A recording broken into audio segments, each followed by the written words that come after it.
Assalamualaikum warahmatullahi wabarakatuh. Sebelumnya perkenalkan, nama saya Fitri Handayani dari SMA Negeri 1 Sungai Raya kelas 12 I1.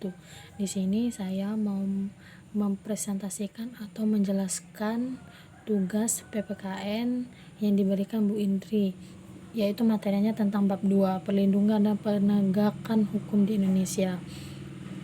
Boleh kita mulai sekarang ya. Kita ke bagian A, hakikat perlindungan dan penegakan hukum. Di sini hak-hak warga negara harus dilindungi oleh hukum.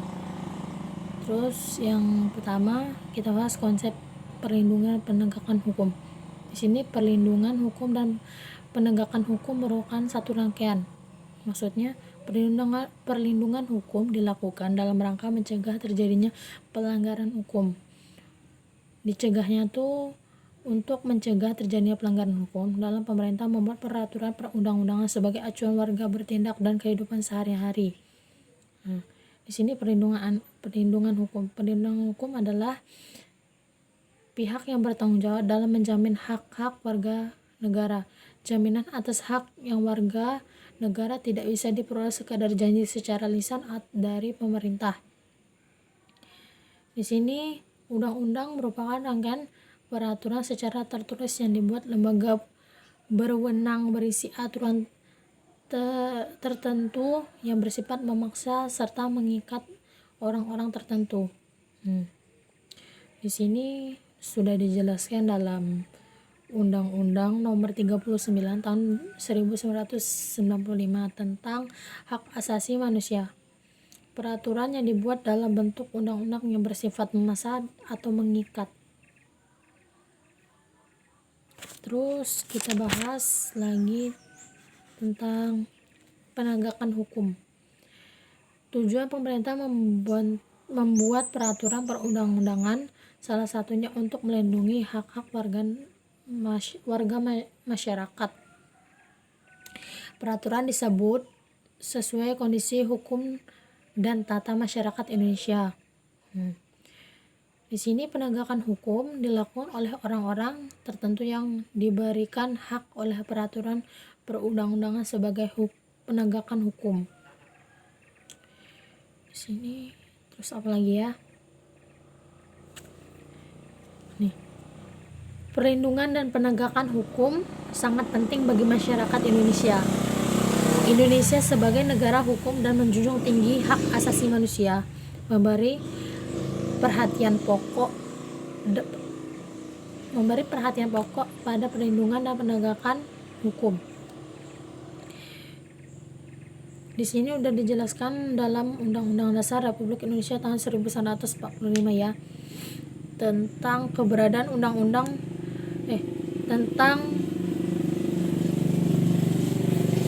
tentang dasar membuktikan keseriusan pemerintah dalam memberikan perlindungan dan penegakan hukum di wilayah Indonesia.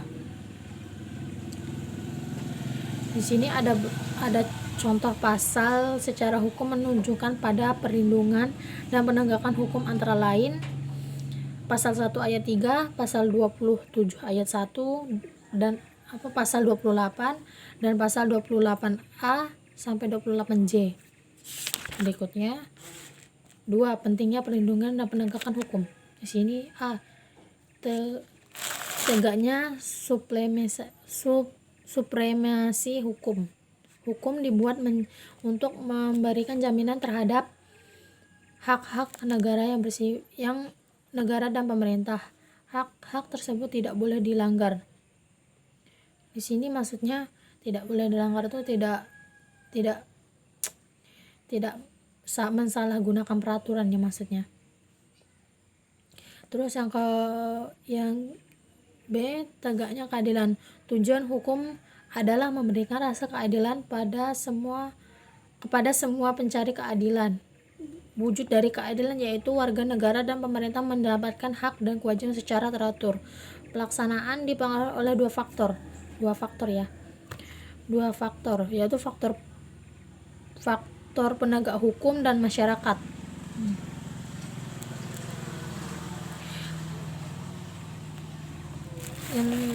ketiga yang C, mewujudkan kedamaian dan masyarakat. Dalam masyarakat, hukum dapat menjadi alat kontrol sosial. Berbagai ketentuan yang ada dalam peraturan perundang-undangan menjadi batas sekaligus tindakan yang harus dilaksanakan masyarakat. Kehidupan masyarakat akan lebih terjadi. Indikator perbuatan dan buruk akan menjadi buruk dalam masyarakat dapat diketahui dalam peraturan perundang-undangan. 1. Hukum. Kaidah hukum berlaku secara yuridis apabila penentuannya didasarkan pada tata peraturan yang lebih tinggi tingkatannya atau terbentuk atas dasar yang ditetapkan. Yang B. Kaidah hukum yang berlaku secara sosiologis apabila kaidah tersebut efektif, artinya kaidah tersebut dapat dipaksakan berlaku oleh masyarakat walaupun tidak diterima oleh masyarakat. Yang C, itu yang terakhir, kaidah hukum berlaku filosofis apabila sesuai cita-cita hukum secara nilai positif tertinggi.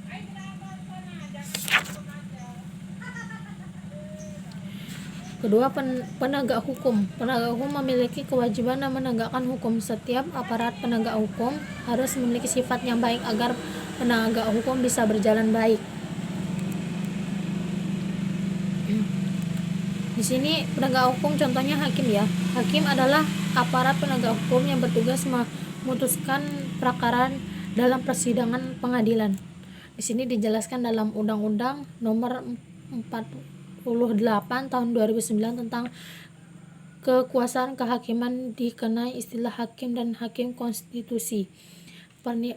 Pengertian hukum menurut undang-undang tersebut adalah hakim pada Mahkamah Agung dan hakim pada peradilannya berada di bawahnya dalam lingkungan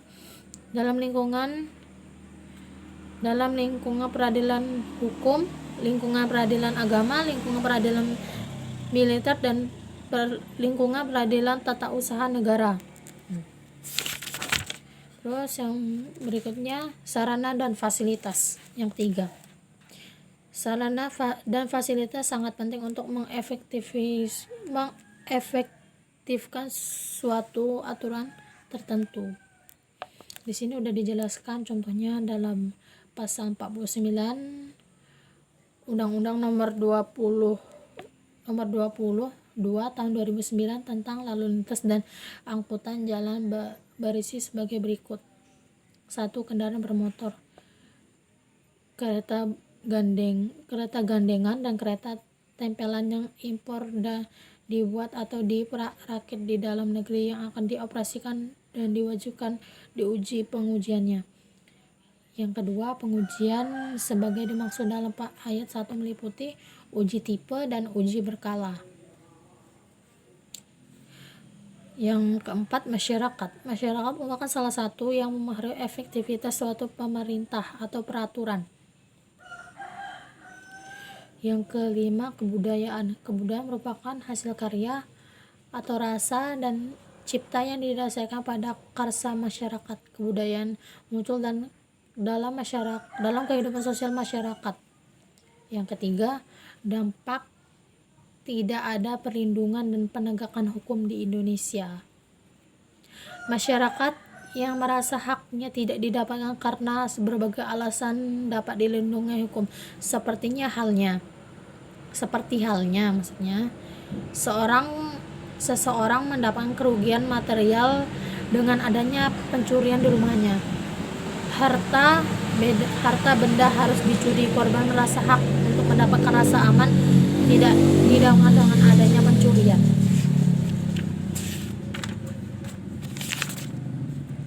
Yang ketiga, peran hakim sebagai pelaksana kekuasaan kehakiman.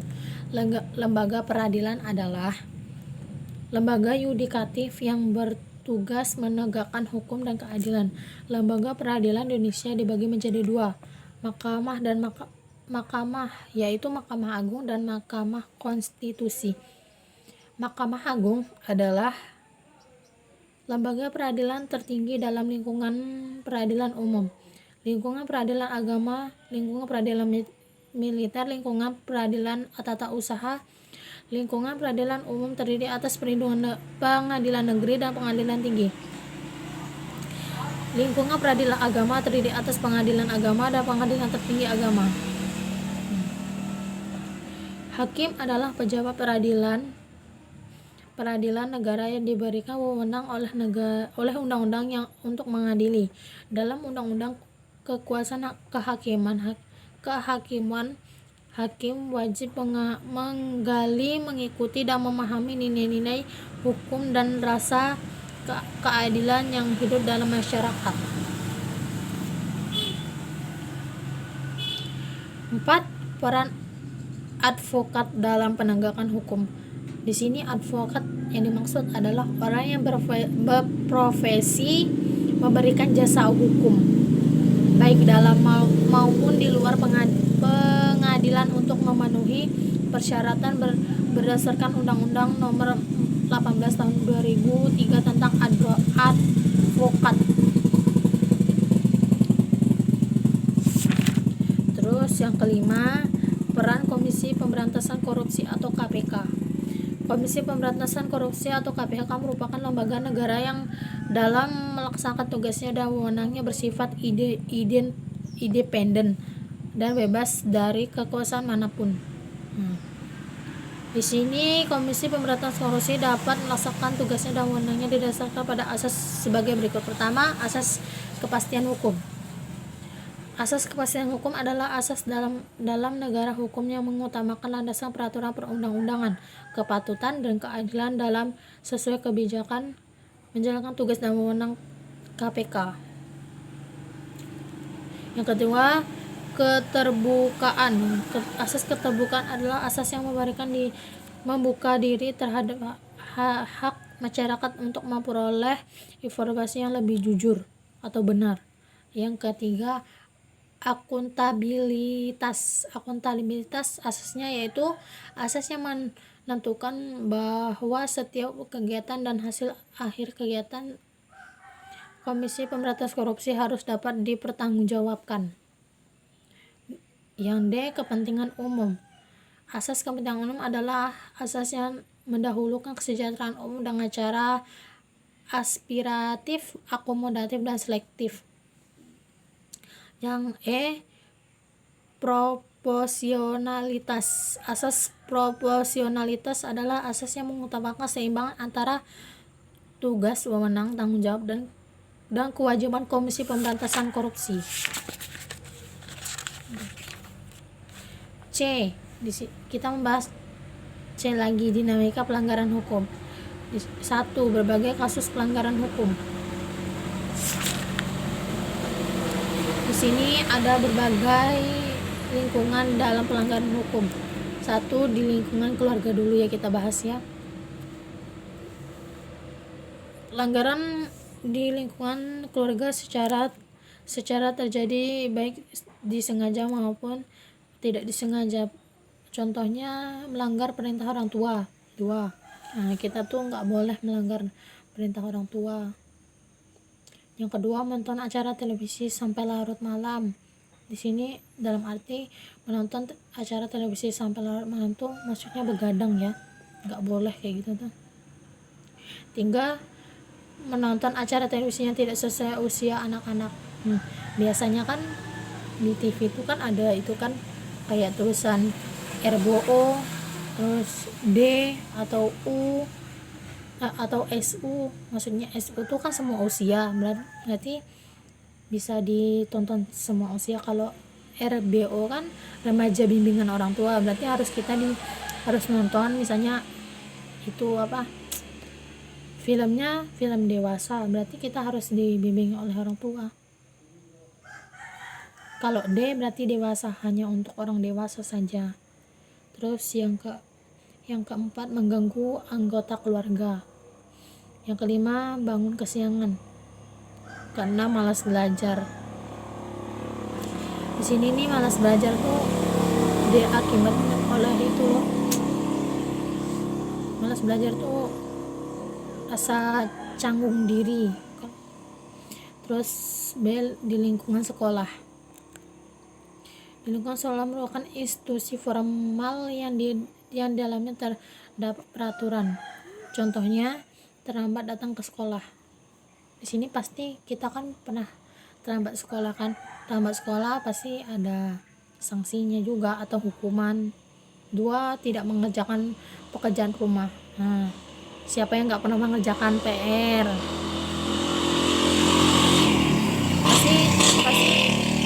Pasti semua guru kan ingin siswanya kan mengerjakan PR kan.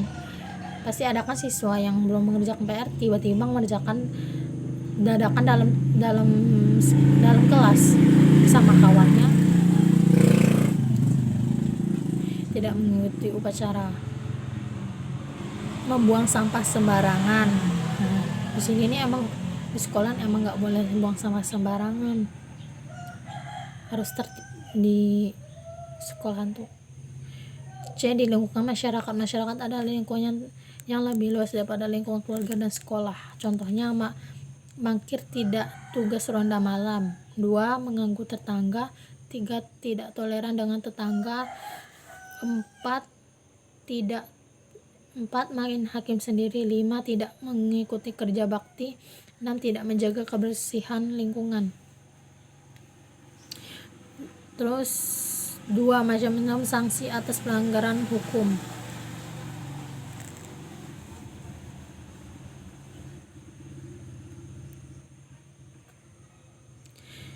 Di sini sanksi norma hukum memiliki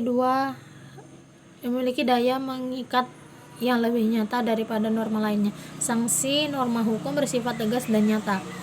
Tegas artinya aturan yang dibuat secara material tidak diatur dalam perundang-undangan. Contohnya dalam hukum pidana mengenai sanksi diatur dalam pasal 10 Kitab UUD 1000 Kitab Undang-Undang Hukum Pidana.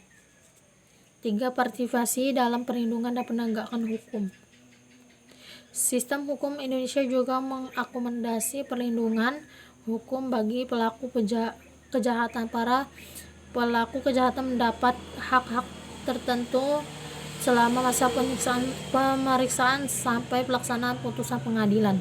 Perlindungan hukum kepada para pelaku kejahatan merupakan bentuk pelaksanaan hak asasi manusia.